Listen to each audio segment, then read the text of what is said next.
Hey everybody, look who's here. Just fresh from dinner. We're gonna head out to the yard, and normally I do these videos in the morning, but today my video was so poor, there was so much editing that needed to be done that I just decided to go ahead and do it right now in the evening. So let's see, where do we want to begin? Let's go through the rose garden. Now, for those of you not in Southern California, it has been tremendously hot here. It's been in the upper 90s for probably 3 or 4 days now, and very humid, and it is just hot, and it's going to be hot at least for the next 10 days, they're saying, but we'll make the best of it. And the roses are pretty much shot for right now.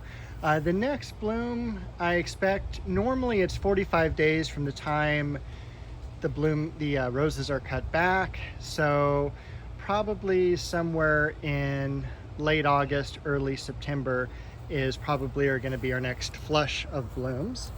I do see some of the Arabian jasmine is in bloom. And again, this is very, very fragrant. Here comes Bo. Very, very fragrant when you get up close to it. It does not have that much of a fragrance when you move away from it. But one thing that does have a lot of fragrance are these lilies over here. And again, they've just kind of been shot for this week with the heat. But especially when you come out here at night, they are just very, very fragrant. And I was going to show you, and let's do it with this one here, that when the lily blooms first open, it's best to remove the stamens.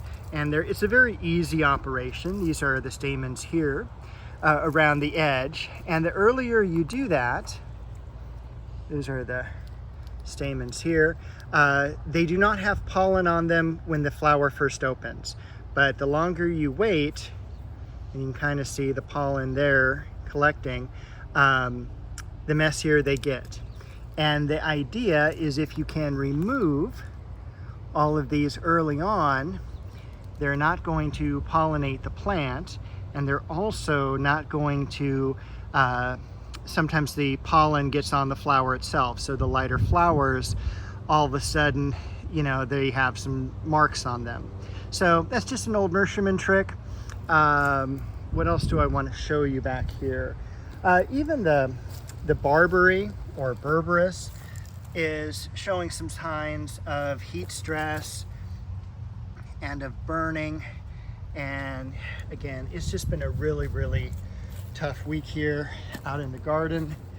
And the one thing that has done surprisingly well is this plant here. This is a yew.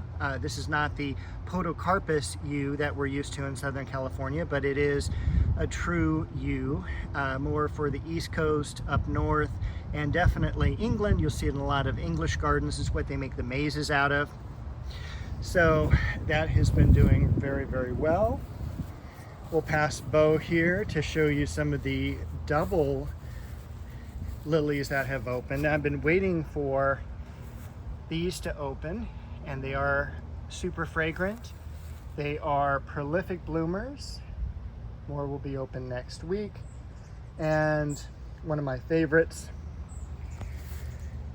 garden party. Looking over here, the crabapple tree is holding up really, really well. I'm super pleased with that. And normally it's a little bit too warm here for them in the summer, but no signs of stress or anything like that. Another rose that has bloomed is this one here. This is Perfect Moment. And behind Perfect Moment, we have a fuchsia that I tucked back in here. And surprisingly, that's done really well. And I did tuck it back in here because I figured it would be shaded by the surrounding plants. So far, so good. And even the Tabernet Montana back there, just to the left of the rock, is holding its own. When I first planted it, it definitely showed some signs of sun damage, but right now, with this heat wave and the way the plants have grown up around it, seems to be pretty insulated. I'm also really happy with the Shasta daisies. They've done really well, and those spots of white throughout the garden really makes it a lot more dense and a lot more full. And of course, Shasta daisies are very, very easy to grow. They're a must for any garden. I do have to do some deadheading on the dahlias, but they are holding up nicely as well. The daylily came into bloom. I should have taken a picture yesterday, but I forgot. Those will hopefully be open in the next couple days, and I'll take some to include for next week. And as we leave the rose garden, we've got the Peruvian daffodil, and then we've got, of course, the Scaevola. How can you go wrong with that? It's just doing terrific. And how many countless videos has it been in now? And it just does perfect. So I'm very pleased. Probably add more of those around the yard next year. Over here, the dogwood is looking good. That will probably, the more and more I think about it, the more and more I don't like it here. So I'll probably move it out a little bit, maybe out a couple feet, so that it's in kind of this area over here.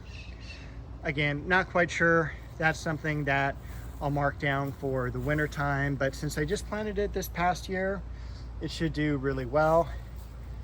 The peony and the older peony over there holding up. And let's go over to the pond area. I did get to spend some time clearing out the pond. I had some room in the trash can finally this week, so I got rid of the excess, the overflow. Over here in the corner, the Cheonanthus tree. I think I need to straighten that up just a little bit. I think it's leaning just a little bit to the left. Catch that before it gets too established. The Disigothica or false Aurelia in the corner. We'll come over to the side here. Is doing surprisingly well. That is a shade plant, but I'm very happy with how it's been doing without the tree above it.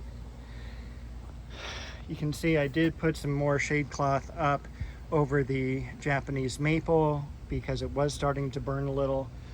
Silver Dragon Liriope and Agastache at the base. I don't even want to look at the clivia. I feel so bad about that, but you know, hopefully that will do. That will come back. So the Monarda, that's pretty much done for its bloom. Just a very quick bloom of a couple of weeks. And in the back, we've got some heliotrope, and that lighter purple variety has done really, really nicely this year. This is the variegated geranium.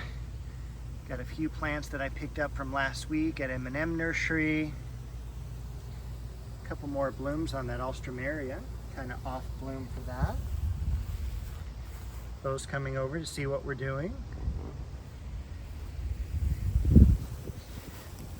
One thing that has been doing great is that rabbit's foot fern. Look at how lush and green it's gotten. I was beginning to worry a little bit, but it has done exceedingly well here. And one plant I wanted to point out is kind of back here. This is one of the euphorbias, and euphorbia is a huge family. A whole bunch of cactus are in it, a whole bunch, obviously poinsettias are in it as well. But this is a cutting that a buddy of mine gave me probably 20 years ago, and it just grew up super tall. I cut it back, and it ended up not doing so well in a container. I stuck it out in the yard, and it is doing really, really well. I did not think it was going to make it. You can kind of see how this Japanese maple got all burned, and it is just unfortunately part of the weather. Sorry for that little sun flare there. And let me move the water real quick. Actually, I won't because Bo is in the way. One thing I did do this week is I worked around here and cleaned out the side of the house. This is a strawberry fig, and that taller plant there by the water heater, that is a pineapple guava, as is that plant there, but this is a lot younger. And then let's see, I wanted to point out a couple of things. First off, with the magnolia, it is holding up super well. It's even given us an off bloom. But it is very common in the next month, today is July 15th, that the leaves will start burning. So from the tips of the leaves on back about halfway, it is not uncommon for this entire area to turn brown. It's just the physiology of the plant. It is one of the negative, really the only negative thing I can think about it. Usually again, mid-August, mid-September, it's gonna do that. And then of course the leaves are gonna start falling off because it goes dormant during the winter. But again, that's, with all the positives, I still really love the magnolia. I do want also to point out I had to move the mandevilla here because it was beginning to lighten in color and to sunburn a little because it was getting afternoon sun. So that'll be protected now, and I think that's all the news and updates for the yard. Bo and I wish you a very happy week, and we'll see you next week with hopefully some cooler weather.